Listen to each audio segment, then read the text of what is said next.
saya mencermati adanya kekhawatiran dari berbagai pihak, terutama beberapa orang tua yang concern mengenai polemik pro dan kontra terhadap kebijakan tersebut.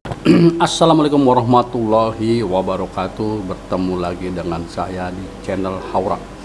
Gini teman-teman, ada anggota DPR bahwa program Kang Deddy ini sangat mengkhawatirkan, atau disebut juga bahwa program Kang Deddy ini tidak bagus dan tidak cocok untuk perkembangan anak. Intinya begitu, guys. Siapa dia? Banyak ya. Di sini kebanyakan yang mengkritisi program Kang Deddy tentang program anak di barak militer adalah para elit.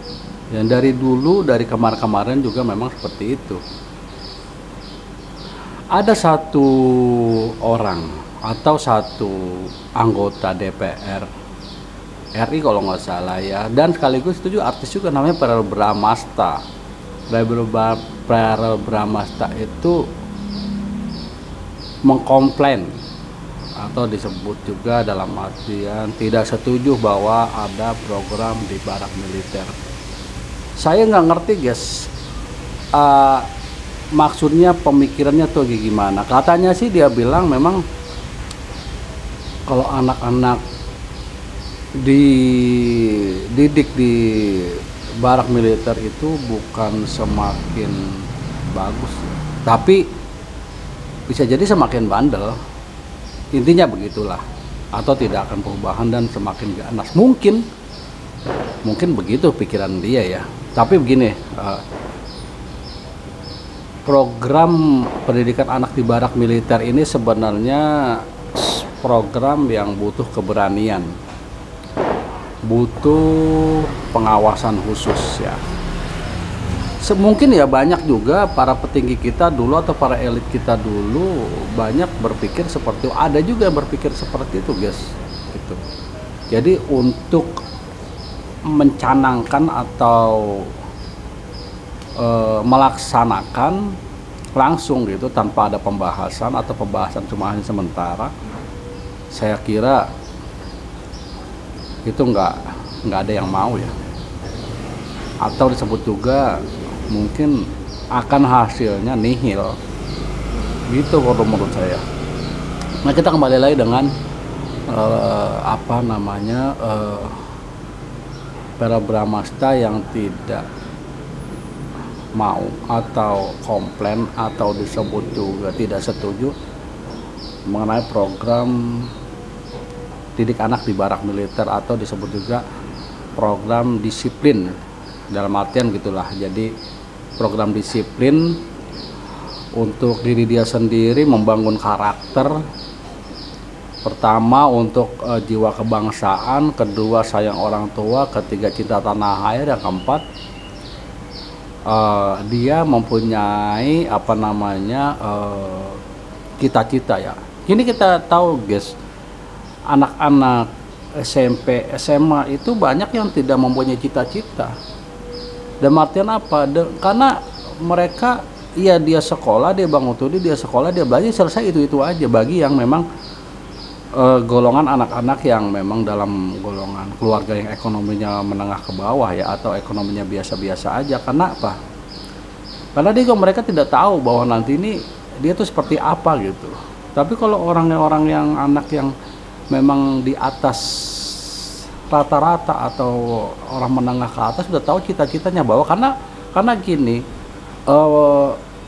mungkin ya orang tua mereka si anak itu memang udah kayak pejabat atau pengusaha atau disebut juga pimpinan perusahaan atau yang lainnya, punya kerabat banyak, udah bisa melihat ke depannya nanti seperti apa dan lu sekolah tuh harus kayak gimana. Tapi kalau anak-anak yang di bawah yang menengah ke bawah atau di bawah lah, yang orang tuanya memang pertama petani, yang kedua ibunya ibu rumah tangga, orang tuanya sebagai buruh atau tenaga harian, itu tidak akan terpikir cita-cita dia seperti apa. Karena untuk mereka saja, untuk makan mereka saja, untuk sekolah saja mereka ibaratnya ya masih belum cukup gitu. Boro-boro untuk mikirin cita-cita. Nah, dengan pendidikan di barak militer otomatis dia akan merasa bahwa kedisiplinan ini dengan bangun pagi, sholat, dengan olahraga, akhirnya terbangun di jiwanya tuh, terpanggil bahwa gue harus hidup lebih baik lagi. Nah, kayak gitu. Pro dan kontra memang ada ya. Kang Deddy Mulyadi juga merasa memang pro dan kontra itu hal yang biasa. Cuma kita melihat juga ya, bagi kita ya, mungkin kalau saya sih gini aja sih ya, kalau untuk saya pribadi saya setuju. Karena apa? Gini ya, orang tua itu kadang kan gini, orang tuanya sibuk untuk mencari makan, mencari nafkah, atau memang kehidupannya di bawah rata-rata atau menengah ke bawah. Anak banyak, 2-3 lah, anak 2 dan 3, ternyata satu aja yang nakal atau tidak bisa diatur, pusingnya setengah mati, guys. Benar-benar setengah mati itu. Karena solusinya untuk mereka tuh apa? Orang tua kadang-kadang juga berpikir solusinya apa gitu loh. Untuk anak seperti ini, dia begadang, dia keluar, dia ibaratnya pembangkang, marah-marah, ngelawan kan, istilahnya kan kayak gitu. Kalau untuk orang kaya gampang dibawa aja ke psikologis anak.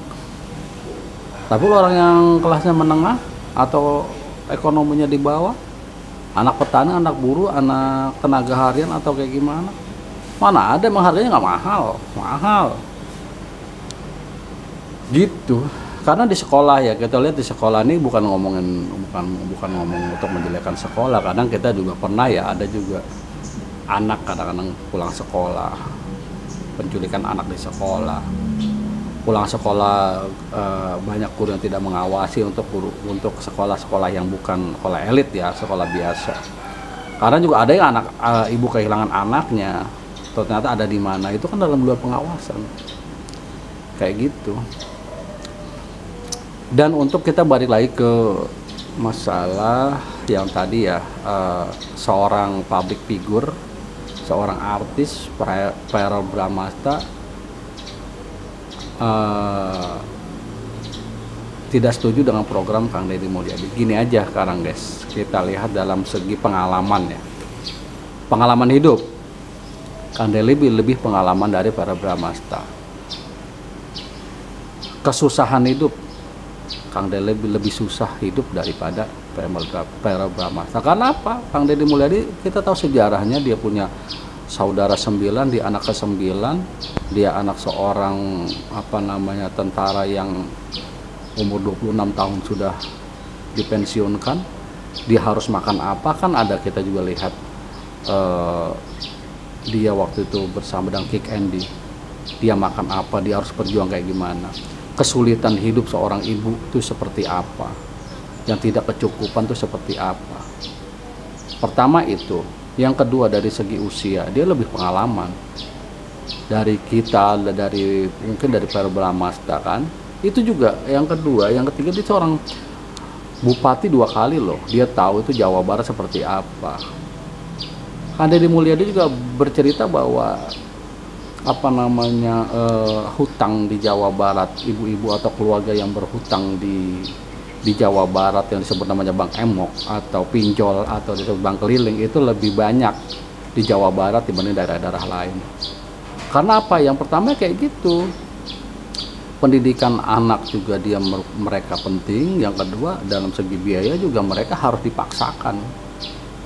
Yang ke program kemarin yang banyak juga dikomplain masalah studi tour, terus wisuda di sekolah, wisuda di luar sekolah, itu juga salah satu penyebab bahwa ibu-ibu di Jawa Barat itu atau orang tua di Jawa Barat itu akhirnya pinjam bank keliling ya, biasanya kayak begitu dengan jaminan ini itulah gitu. Banyak kok kita lihat jaminannya, kadang rumah kalau nggak dibayar nanti juga diambil rumah dan tanahnya, kan bingung juga itu ya gitu. Untuk program pendidikan anak di barak militer, banyak juga yang bilang memang yang sudah saya katakan waktu-waktu kemarin, harus dengan diskusi, dengan dibicarakan dulu, dianalisa atau kayak gimana. Tapi toh akhirnya itu akhirnya Menteri HAM Natalius Pigai berbicara bahwa pendidikan anak di barak militer itu oke-oke saja, disahkan saja, boleh-boleh saja. Kan pendidikannya saja yang di barak militer, tetapi modelnya tidak seperti tentara-tentara atau seperti militer, tidak. Hanya disiplin. Itu kan disiplin tentara itu kan beda dengan disiplin yang lain. Karena memang kita tahu lah ada tentara seperti apa kedisiplinannya kan. Kayak gitu. Bangun pagi, sholat subuh, makan pagi, makan siang, istirahat, olahraga, itu mereka semua disiplin. Nah itu disiplinnya seperti itu, dan itu akan membangun karakter yang lebih baik, karena di situ juga banyak keterlibatan dari sekolah, dari Mendikbud juga ada di situ, ada ahli gizi juga di situ, ada di situ program anak lah, ya kan, kayak gitu. Memang suka unik memang kalau di kita itu program-program seperti itu. Apalagi nanti ada wajib militer ya, kayaknya tidak disetujui sama sekali deh. Gitu ya. Oke, terima kasih. Assalamualaikum warahmatullahi wabarakatuh. Semoga bermanfaat. Yes.